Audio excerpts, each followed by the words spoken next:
স্বাগতম সবাইকে মাইক্রোসফট এক্সেলের আজকের ভিডিও টিউটোরিয়ালে। আমি সবুজ কর্মকার আছি আপনাদের সাথে। আজকে আমরা জানার চেষ্টা করব সংখ্যা পদ্ধতি এবং এক্সেলে তাদের রূপান্তর নিয়ে। আমরা গণিতে সাধারণত যে অঙ্কগুলো করে থাকি সেখানে অনেক সংখ্যা নিয়ে কাজ করি, কিন্তু একটি সংখ্যা পদ্ধতি আমরা সম্পর্কে সাধারণত অবগত বা আমরা জানি, সেটি হচ্ছে দশমিক সংখ্যা পদ্ধতি। 0 থেকে 9 অথবা 0 থেকে 9 দ্বারা গঠিত যে সংখ্যাগুলো রয়েছে, এই সংখ্যাগুলোই হচ্ছে দশমিক সংখ্যা। কিন্তু আরও তিনটি পদ্ধতি রয়েছে সংখ্যা পদ্ধতির, যেগুলো আমরা অনেকেই জানি, অনেকে জানি না। তো বাইনারি সংখ্যা পদ্ধতি, অক্টাল সংখ্যা পদ্ধতি, হেক্সাডেসিমাল সংখ্যা পদ্ধতি হচ্ছে সেই তিনটি ভিন্নধর্মী সংখ্যা পদ্ধতি। প্রত্যেকটি সংখ্যা পদ্ধতির আলাদা করা হয় তাদের বেস অথবা কতগুলো সংখ্যা নিয়ে গঠিত হয় তার উপর ভিত্তি করে। যেমন দশমিক সংখ্যা পদ্ধতি রয়েছে 0 থেকে 9 অর্থাৎ 10টি সংখ্যা নিয়ে। বাইনারি সংখ্যা পদ্ধতি যেখানে 0 থেকে 1 অর্থাৎ মাত্র 2টি সংখ্যা নিয়ে, 0 1 1 0 এভাবে হবে। আর অক্টাল সংখ্যা পদ্ধতি রয়েছে 0 থেকে 7 অর্থাৎ 8টি সংখ্যা পদ্ধতি নিয়ে।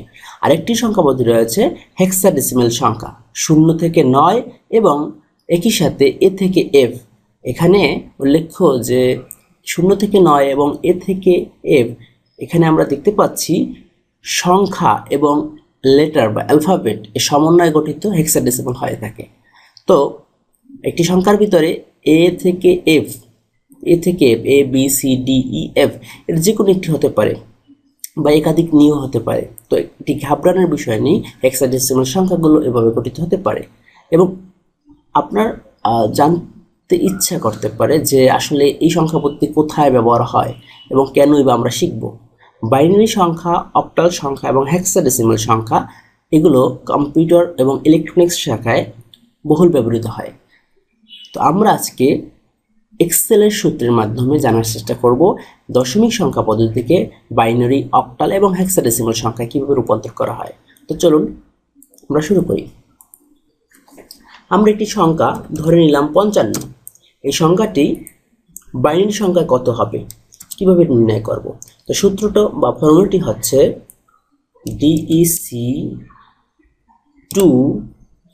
DEC2 অর্থাৎ ডেসিমাল টু বাইনারি BIN। তো আমরা এটা লিখে নিলাম। এরপর আমরা সংখ্যা দেখিয়ে দেব কোন সংখ্যাটি হচ্ছে আমার দশমিক সংখ্যা। এই সংখ্যাটিকে আমরা বাইনারি করতে চাই, B8, রাইট? তো আমরা এই সংখ্যাটিকে সিলেক্ট করে দিলাম, এন্টার বাটনে প্রেস করলাম। দেখুন এখানে একটি সংখ্যা এসেছে, বাইনারি সংখ্যা 110111। তাহলে এই সংখ্যাটি আমরা দেখতে পাচ্ছি 0 এবং 1 দ্বারা গঠিত। সেই সংখ্যাটি হচ্ছে 55 এর ইকুইভ্যালেন্ট। 55 যে কথা, আর এই যে বাইনারি 110111 একই কথা। আচ্ছা, আমরা আরেকটি সংখ্যা, এবার আমরা দশমিক সংখ্যাকে 55কে কীভাবে অক্টালে রূপান্তর করব? DC2 অক্টাল OCT ফর্মুলাটি আপনি যদি জানেন তাহলে আপনার কাছে খুবই সহজ মনে হবে। যে সংখ্যা পদ্ধতিটি আগে থাকবে, যেমন DEC ডেসিমাল বোঝায়, আর 2 আমরা কিতে কনভার্ট করব? OCT অক্টালে রূপান্তর করব। সো আমরা এখন সংখ্যাটি দেখিয়ে দেব। এবার আমরা এন্টার বাটন প্রেস করব। দেখুন 67 এসেছে, অর্থাৎ দশমিক সংখ্যা যেটি 55, এই সংখ্যাটিকে আমরা অক্টাল পদ্ধতিতে লিখতে পারি 67। আমরা আরেকটি সংখ্যা পদ্ধতি, সেটি হচ্ছে হেক্সাডেসিমাল।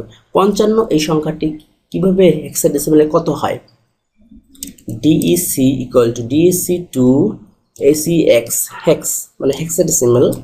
এরপর আমরা সংখ্যাটা দেখিয়ে দিলাম 55। এবার আমরা ব্র্যাকেট ক্লোজ করে এন্টার বাটন প্রেস। দেখুন 37 এসেছে। তার মানে যে সংখ্যাটি 55 আমরা দশমিকে চিনি, সেই সংখ্যাটি হেক্সাডেসিমালে 37। অবাক করার বিষয়, তাই তো?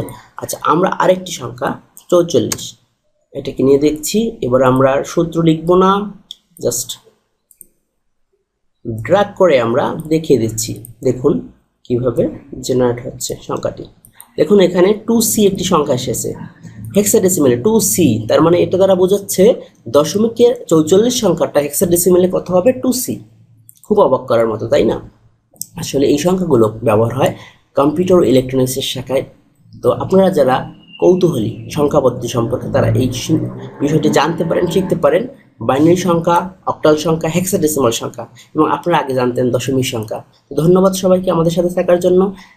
এক্সেলের আমাদের নিয়মিত ভিডিও টিউটোরিয়াল পেতে আমাদের চ্যানেলকে সাবস্ক্রাইব করুন এবং আমাদের সাথে থাকুন। ধন্যবাদ সবাইকে।